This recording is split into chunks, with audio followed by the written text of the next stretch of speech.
जय माता रानी की दोस्तों, आपके अपने चैनल पर आपका बहुत बहुत स्वागत है। भगवान भोलेनाथ और माँ भगवती आप सभी पर अपनी कृपा दृष्टि बनाए रखे।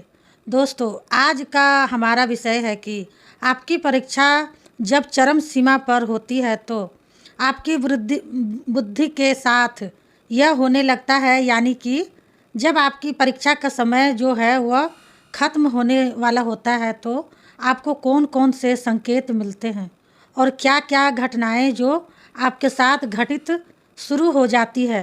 तो उन संकेतों के बारे में आज हम इस वीडियो में बात करेंगे। लेकिन उससे पहले दोस्तों, आज अगर आप हमारे चैनल पर पहली बार आए हैं तो आप सभी से मेरी रिक्वेस्ट है कि चैनल को सब्सक्राइब ज़रूर कर ले और बेल आइकन को प्रेस करके ऑल पर भी सेट कर लीजिएगा, ताकि जब भी हम कोई भी नई वीडियो अपलोड करें तो उसकी नोटिफिकेशन सबसे पहले आपके फ़ोन पर पहुँचे और आप हमारे चैनल की सभी वीडियोस को देख सकें।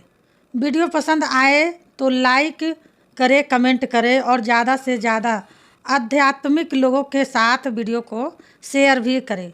वीडियो बहुत ही महत्वपूर्ण होने जा रही है, इसलिए वीडियो को बिना स्किप किए हुए अंत तक ज़रूर देखिएगा, तभी आपको वीडियो की पूरी जानकारी मिलेगी और वीडियो आपको पसंद भी आएगी। तो दोस्तों, बहुत सारे भक्त ऐसे हैं जिनके साथ यह चीज़ें होती है और जिनके साथ यह चीज़ें होती है तो कुछ भक्त ऐसे होते हैं जो इन बातों को समझ नहीं पाते हैं, भगवान को ही दोष देते हैं, लेकिन यह नहीं समझ पाते कि ईश्वर आपकी परीक्षा ले रहे हैं। लेकिन जब ईश्वर आपकी परीक्षा लेते हैं तो आपको सुख भी मिलता है और दुख भी मिलता है। तो इस चीज़ को लेकर आपको परेशान नहीं होना चाहिए, क्योंकि जब भगवान आपकी परीक्षा लेते हैं तो आप कितनी भी पूजा पाठ कर लो, कितनी ही उनके मंत्रों का जाप कर लो, उनका ध्यान कर लो या फिर उनकी कितनी भी साधना कर लो, लेकिन परीक्षा तो वह आपकी लेते ही लेते हैं। क्योंकि देखिए, जितना हम अपने भगवान के करीब जाते हैं और भगवान भी हमारे करीब आते हैं, उतना ही परीक्षा हमारी कठिन होती है। जितनी ही हम हाई लेवल की क्लास में जाएंगे, परीक्षा उतना ही ज़्यादा कठिन होती जाती है। और परीक्षा भी दोस्तों उन्हीं लोगों की होती है जो भक्ति मोक्ष ईश्वर रूपी स्कूल में एडमिशन लेते हैं, क्लास में दाखिला लेते हैं, एग्ज़ाम देते हैं। भगवान हर किसी की परीक्षा नहीं लेते हैं, क्योंकि ईश्वर चाहे कोई भी हो, चाहे उनका कितना ही बड़ा भक्त क्यों ना हो, कितना ही उनकी पूजा करता हो, साधना क्यों ना करता हो, परीक्षा वह सबकी लेते हैं। तो उन्हीं के बारे में आज हम सब कुछ संकेतों को जानेंगे। कुछ ऐसे खास संकेतों के बारे में हम बात करेंगे जो आपके साथ होते हैं जब ईश्वर आपकी परीक्षा लेते हैं और जब आपकी परीक्षा जो है वह चरम सीमा पर होती है और आपकी बुद्धि ऐसे हो जाती है, मतलब जब आपकी परीक्षा ख़त्म होने वाली होती है तो आपका जो मस्तिष्क है, आपका जो माइंड है, दिमाग है, वह किस तरह से सोचने लगता है, क्या क्या बदलाव आपके साथ होते हैं, आज हम जानेंगे। आप समझ रहे होंगे कि मैं क्या कहना चाहती हूँ। देखिए, सबसे पहले जो पहली चीज़ जो आपके साथ होगी वो जब आपकी परीक्षा का आखिरी पड़ाव होगा, जब आपकी परीक्षा ख़त्म होने वाली होगी, तो जो कुछ भी आपके पास है वो छीन सकता है। जितना भी आप अपने इष्ट के करीब जाएंगे, आप अपने भगवान के करीब जाएंगे, उनकी कृपा दृष्टि आप पर पड़ेगी तो आपका सब कुछ छीन सकता है। आप यह एक तरह से मान लीजिए कि ईश्वर आपको राजा से रंक भी बना सकते हैं।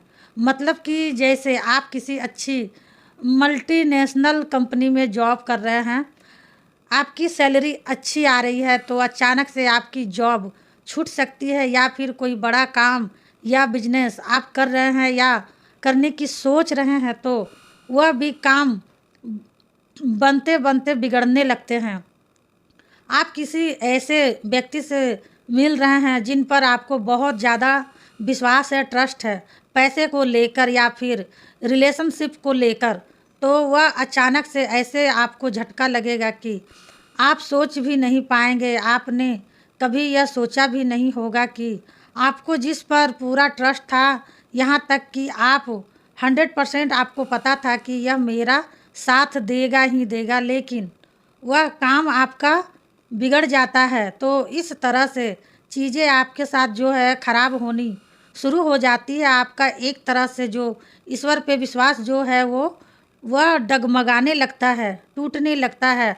आप यह सोचते हैं कि इतनी पूजा पाठ करने के बाद भी मेरे साथ इतना सब कुछ हो गया, भगवान मेरे साथ हैं भी या नहीं हैं, और मेरे साथ भगवान ऐसा क्यों कर रहे हैं। आप इस तरह से सोचने लगेंगे। आप एक बार यह भी सोचेंगे कि क्या भगवान इस धरती पर, इस दुनिया में है भी या नहीं है, क्या वह भक्तों के साथ रहते भी हैं या नहीं। इस तरह की जो है आपकी बुद्धि में बदलाव आने लगते हैं, आपकी सोच बदलने लगती है। इस तरह की नकारात्मक बातें आप सोचने लगते हैं। तो जब भी दोस्तों आपके साथ ऐसा हो, जब भी आपकी परीक्षा चल रही हो, जब भी आपकी परीक्षा का यह पड़ाव आए कि आपके बनते बनते काम बिगड़ने लगे, आपके पास जो कुछ भी है वह आपसे छूटने लगे, दूर जाने लगे, तो आप यह समझ जाना कि आपकी परीक्षा चल रही है इतने समय से, और यह उसका आखिरी पड़ाव है, परीक्षा का आखिरी पड़ाव है। और इस पड़ाव में आपको हारना नहीं है, डरना नहीं है, डगमगाना नहीं है, घबराना नहीं है, पूजा पाठ भी नहीं छोड़नी है। अपने इष्ट से विश्वास, अपने माता रानी से विश्वास उठाना नहीं है। अपने इष्ट पर, माता रानी पर आपको 101%, 10% हमेशा विश्वास रखना है। वही आपको इस परीक्षा से बाहर भी निकालेंगे, और उन्होंने ही आपको इस परीक्षा में डाला भी है। इस बात को आपको याद रखना है। दोस्तों अगला जो संकेत मिलता है कि जो आपकी बुद्धि में बदलाव आएगा कि सबसे पहले तो जो आपके साथ वह यह बात होती है वह यह है कि जब आप भगवान आपकी परीक्षा लेते हैं तो वह परीक्षा आपकी चरम सीमा पर होती है। तो आप यह सोचते हैं कि जब आपको दुख मिलते हैं, एक के बाद एक, एक के बाद एक दुख परेशानियां आपके पास आती है, और आप यह सोचते हैं कि इससे बड़ा दुख और क्या ही होगा। आप यह भी सोचते हैं कि मेरी तो किस्मत ही खराब है, मेरा जन्म ही इस दुनिया में क्यों हुआ है। आपको अपना दुख जो है वह दुनिया के सब दुखों से सबसे बड़ा लगने लगता है। आप एकदम से नास्तिक होने लगते हैं। यह सब आपके साथ इसलिए होता है क्योंकि ईश्वर के द्वारा आपकी परीक्षाएं ली जा रही है, और यह परीक्षा का अंतिम पड़ाव है। मतलब जब अंतिम पड़ाव होता है, जब आपकी परीक्षा खत्म होने वाली होती है, तब यह बातें आपके मन में आती है, आपकी बुद्धि में आती है। आपका जो दिमाग है वो इस तरह से सोचने लगता है कि इतनी कठिन परीक्षा ईश्वर मेरे साथ क्यों ले रहा है, मेरे साथ ऐसी घटनाएं क्यों हो रही है। आप एकदम से टूटने भी लगते हैं। तो देखिए दोस्तों, आप एक बात समझ लीजिए कि जो जीवन में सुख है, दुख है, वह तो आता जाता ही रहेगा। दुख है तो सुख भी आएगा। समय एक के समान कभी नहीं रहता है। यह जो जीवन है, यह जो सुख दुख का ही तो मेला है। आज आप खुद सोचो, क्या कोई ऐसा व्यक्ति आपने देखा है जिसके जीवन में कभी दुख और सुख आया ही ना हो, या जिसके जीवन में कभी सुख ना आया हो। दुख सुख तो हर व्यक्ति के जीवन के दो पहलू है, और जो हमें जीवन में दुख और सुख मिलते हैं वो हमारे कर्मों का ही फल होता है। कर्म के अनुसार ही हम लोगों को सुख दुख मिलते हैं। ऐसा नहीं है कि हमने कर्म तो अच्छे किए और भगवान हमको खुद दुख दे रहे हैं। नहीं, ऐसा नहीं होता है। यह सब हमारे ही कर्मों का फल है। लेकिन इसमें एक चेंजेस आता है कि जब हम अपने ईश्वर के करीब जाते हैं तो देखिए, जो हमारे दुख कर्म होते हैं, जो हमारे पाप कर्म होते हैं, जो जब हम ईश्वर की शरण में जाते हैं, अपने इष्ट की, अपने भगवान की, अपने माता रानी की सेवा करते हैं, तो पहले वह जो इष्ट होते हैं ना, वह हमारे पाप कर्मों का फल हमें जल्दी से देना शुरू कर देते हैं। जिसको हम भक्त लोग जो हैं हमेशा परीक्षा कहते हैं। पाप कर्मों का फल हमें ईश्वर, हमारे ईश्वर दुख के रूप में, परेशानियों के रूप में, कष्टों के रूप में, पीड़ा के रूप में देते हैं, ताकि हम निर्मल हो सके, पवित्र हो सके, पावन हो जाएं। तो जल्दी जल्दी से दुख देने लगते हैं। और हम क्या करते हैं कि दुख परेशानियाँ थोड़ी सी ही आती है, भगवान को कोसना शुरू कर देते हैं। हर दोष जो है भगवान को देना शुरू कर देते हैं।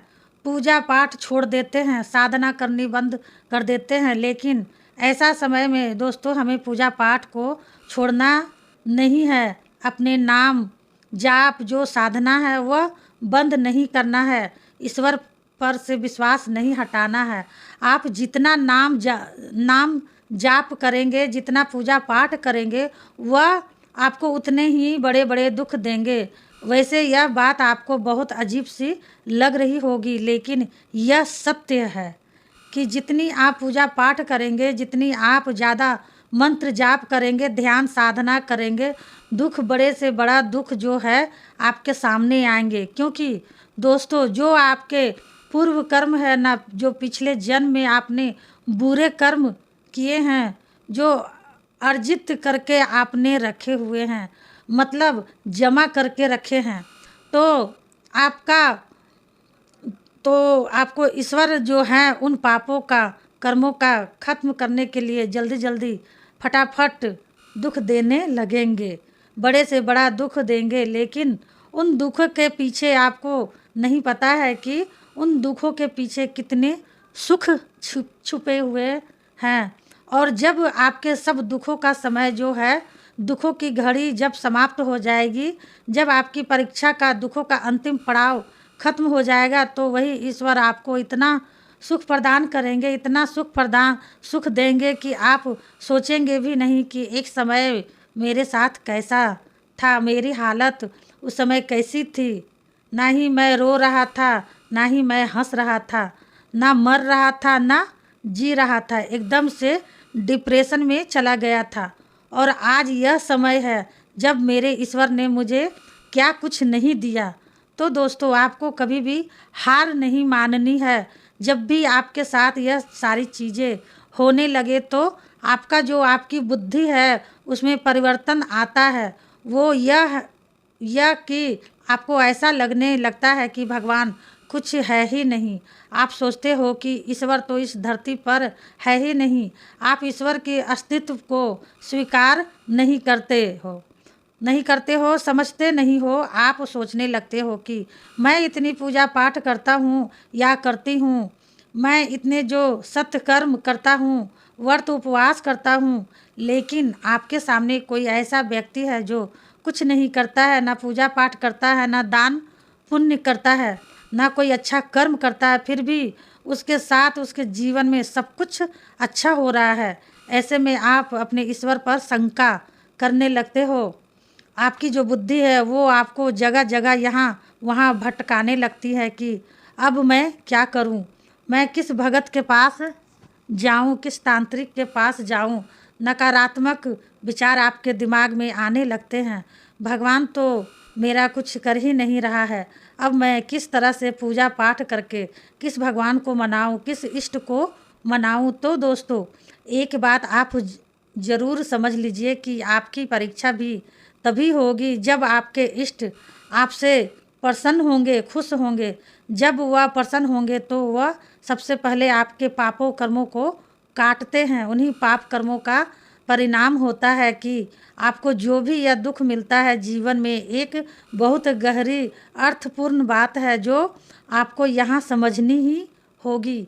साथ ही एक बात आपको याद रखनी है कि जो माँ काली के भक्त हैं या किसी अन्य देवी देवता के जो भी भक्त हैं, अगर उन्होंने जीवन में दुख देखा है तो उन्होंने जीवन में सुख भी अवश्य ही देखेंगे। बस उनको करना क्या है, धीरज रखना है, हिम्मत रखना है, अपने इष्ट के चरणों को पकड़कर रखना है, अपने विश्वास को अपने भगवान पर, अपने आराध्या पर हमेशा बनाए रखना है। तो यही सारे बदलाव होते हैं जो हमारी बुद्धि में, हमारे दिमाग में आते हैं।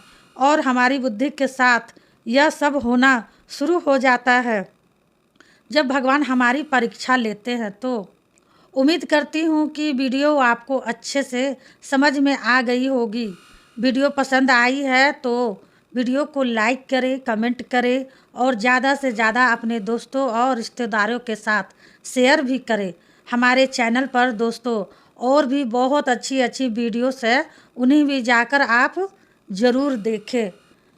मिलती हूँ नेक्स्ट वीडियो में, तब तक के लिए जय माता रानी, हर हर महादेव।